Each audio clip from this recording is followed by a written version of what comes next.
और अब खबरों की तफसील। मुंबई एम्बार्केशन पॉइंट से मध्य प्रदेश के 5000 के करीब आज़मीन हज सफर हज पर रवाना हो रहे हैं, लेकिन एमपी आज़मीन हज की शिकायत है कि उन्हें मुंबई में काफी परेशानियों का सामना है।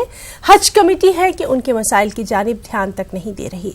हमारे साथी मोहिउद्दीन ने मध्य प्रदेश के आज़मीन हज की परेशानियों को जानने की कोशिश की। एम्बार्केशन पॉइंट इंदौर और भोपाल के मुकाबले सस्ता है जी। तो 5000 से ज्यादा आज़मीन हज जो यहाँ से रवाना हो रहे हैं जी। लेकिन हालत इनकी देखिए आप। हम इन्हीं से बात करते हैं जी। ये हाजी साहब आप कहाँ से आए हैं? हम MP district Ujjain Nagda junction से आए हैं। हम सुबह से यहाँ परेशान हो रहे हैं। एक तो ये बोलते हैं कि अटेंडर को हम अलाउ नहीं करते हैं, अटेंडर नहीं है, और हम लगेज लाते हैं तो ना लगेज लेने वाला मिलता है ना कोई मिलता है, ना लगेज हमारा जमा हो पा रहा है, ना रूम की कोई सुविधा मिल रही है, ना कोई अटेंडर को हमारे साथ रखने दे रहा है। और फ्लाइट की डेट जो दी है वो भी बहुत लेट दी है, जिसकी वजह से हमारे को रिजर्वेशन में भी बहुत तकलीफ आई है। और यहाँ पर जो सुविधा है हमारे को बिल्कुल सुविधा मुहैया नहीं हो रही है। और उसकी वजह से जो होटलों में हमारे को जो रूम मिल रहे हैं, होटलों में जो रूम मिल रहे हैं हमारे अटेंडरों के लिए वो बहुत महंगे मिल रहे हैं। वहाँ पे बिलक हो रहा है, सब तरफ बिलक मिलती है। आप कहाँ से हैं और आपको क्या परेशानी है? मैं मध्य प्रदेश भोपाल से हूँ और हमारे यहाँ से जो है भोपाल से फ्लाइट उड़ती थी, मगर उसका कोटा कम होने के कारण हमें बम्बई आना पड़ा। बम्बई आने के बाद हमें इतनी तकलीफ उठाना पड़ रही है कि एक तो यहाँ इंतजामी बिल्कुल कमेटी का कोई योगदान नहीं है, कोई सहयोग नहीं है। दूसरा हमारा जो लोडिंग का सामान है उसके लिए हमें 4-4 घंटे जो है यहाँ खड़े होके तपस्या करना पड़ रही है कि साहब आप जो है लाइन में लगो, ये करो। क्या एक तो काउंटर इनको बढ़ाना चाहिए लोडिंग के, एक ही काउंटर है, एक ही लाइन है। अगर लाइन या 2-3-4 काउंटर हो जाए सामान जमा करने के तो आसानी हो जाए। दूसरा ये मोदी जी से और नकवी साहब से मैं कहना चाहता हूँ, मेरी गुजारिश है कि हज कमेटी का जो इंतजाम है जो इंतजाम कमेटी है उसमें एक तो क्या है, हाजियों को आने के लिए हमें भोपाल से बम्बई बुलाया जा रहा है। हमें मध्य प्रदेश भोपाल वालों को बम्बई बुलाया जा रहा है। हमारा एक आदमी जो है 5-5 हजार रुपए का होटल लेके बैठा है यहाँ। हम लोग सब फुटपाथ पर पड़े हैं, हमारे अटेंडर हमारे हाजियों के साथ नहीं है। अब हमारी स्थिति ये आ गई कि अब हम भीख मांग के जो अपने घर जाए। 8-8 हजार का होटल। अच्छा, ये देखिए ये लोग परेशानी बयान कर रहे हैं, इतनी खराब हालत है। आप कहाँ से आए हैं? 14 तारीख के एमपी से आए, शाहजहांपुर जिले से। 14 तारीख के यहाँ है। मतलब हमारी जो हाजने हैं उनको 1-1 बजे 12-12 बजे रात को हाथ पकड़ के उठाई जा रही है यहाँ की जगह। कहाँ हाल में मतलब ये स्थिति कर दी है कि शायद मुझे ऐसा अंदाजा है कि महाराष्ट्र छोड़ के कोई दूसरे जिले उसका तो आ ही नहीं सकता है। ये हालत कर दी है यहाँ की जगह। जी देखिए, हम जो है मुंबई के हज हाउस के बाहर यहाँ पर खड़े हुए हैं। आप देख सकते हैं कि मतलब अदीमुशान हज हाउस है। बहरहाल यहाँ पर जो है वो बड़ी तादाद में जो है यहाँ पर जो है वो लोग आए हैं। बहरहाल इंतजाम जो है वो होने चाहिए, करने चाहिए थे। लेकिन आप देख सकते हैं कि मतलब ये खादिमुल हुज्जाज जो है वो उल्टा हाजियों को जो है वो डांट रहा है, हाजियों को डपट रहा है। ये दादागिरी जो है वो चलाई जा रही है यहाँ पे। आप ये दादागिरी आप चलाई जा रही है और आप हो कौन? मैं यहाँ का शाखा प्रमुख हूँ, यहाँ का मेंबर हूँ, पुलिस कमेटी का मेंबर हूँ। 2 आदमी आते हैं, बीच छोड़ने आते हैं। अरे आप तो हज के इंतजाम करने में कोई आप मेंबर है क्या हज कमेटी के? मैं हूँ यहाँ का। सेंट्रल हज कमेटी के मेंबर है क्या आप?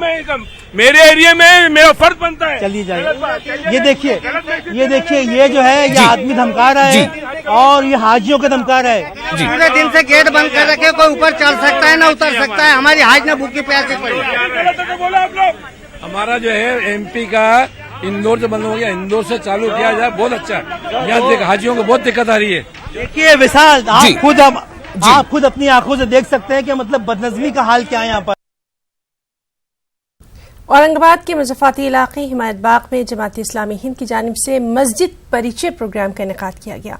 इस खास प्रोग्राम में बिरादरान वतन को खास तौर पर मदऊ किया गया और उन्हें वजू, नमाज के तरीके और मस्जिद के आदाब से वाकिफ करवाया गया। मस्जिद परिचय प्रोग्राम में 80 से ज्यादा गैर मुस्लिम भाइयों ने शिरकत की और मजहबी इबादत का अमली मुशाहिदा किया। जमात इस्लामी के नाजिम अब्दुल वाजिद कादरी का कहना है कि इस्लाम के ताल्लुक से बिरादरान वतन की गलत फहमियों को दूर करने का ये बेहतरीन रास्ता है। इस मौके पर गैर मुस्लिम भाइयों ने भी अपने तासुरात पेश किए। जो पैगाम हमारे पास है, ये पैगाम तमाम इंसानों के लिए है, तमाम इंसानों की भलाई का ये पैगाम है, मानवता का पैगाम है। ये पैगाम, ये संदेश तमाम लोगों तक पहुंचना चाहिए। उसके लिए जमात इस्लामी ईद मिलन और इस तरह से प्रोग्राम ऑर्गेनाइज करती है और जिसमें लोगों को जमा करके तौहीद, रिसालत, आखिरत इसका पैगाम देती है। इसी दिमन में पिछले कुछ दिनों से तकरीबन 1.5-2 साल से ये बात सामने आई कि मस्जिद के बारे में हमारे जो यहाँ के हिंदू भाई हैं, दूसरे लोग हैं, उनको बहुत सारी गलतफहमियां भी हैं और वो मस्जिद में आना भी चाहते हैं।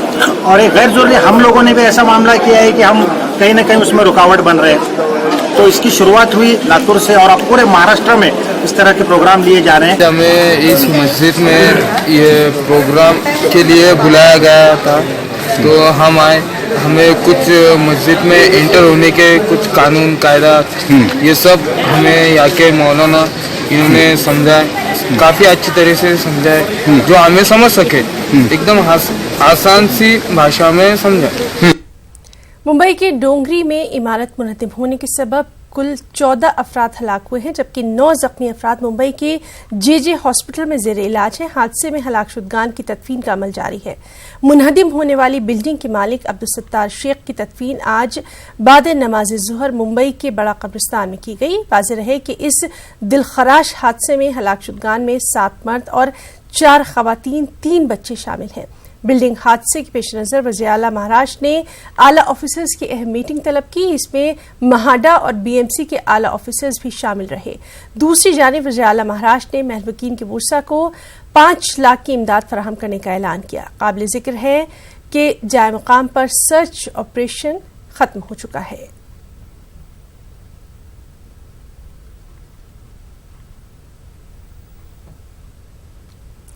मुख्तलिफ मुतालबात को लेकर अमरावती जिले के तारीखी अचलपुर में मनसे यानी महाराष्ट्र नव निर्माण सेना की जानिब से रास्ता रोको आंदोलन किया गया। इस आंदोलन में जिले भर से मनसे कारकुनान ने शिरकत की और हुकूमत के खिलाफ अपना एहतजाज किया।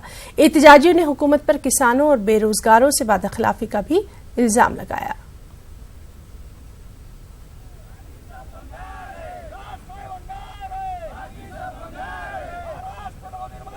रास्ता रोको आंदोलन किया। रास्ता रोको आंदोलन करने का हेतु यही था कि जो सरकार ने सामान्य जनता, किसान, बेरोजगार युवक, शहर का विकास के लिए जो उन्होंने आश्वासन दिया था, वो आश्वासन आज वो भूल गए और उनको याद दिलाने के लिए आज महाराष्ट्र नवनिर्माण सेना अचलपुर मतदार संघ की ओर से रास्ता रोको आंदोलन किया गया।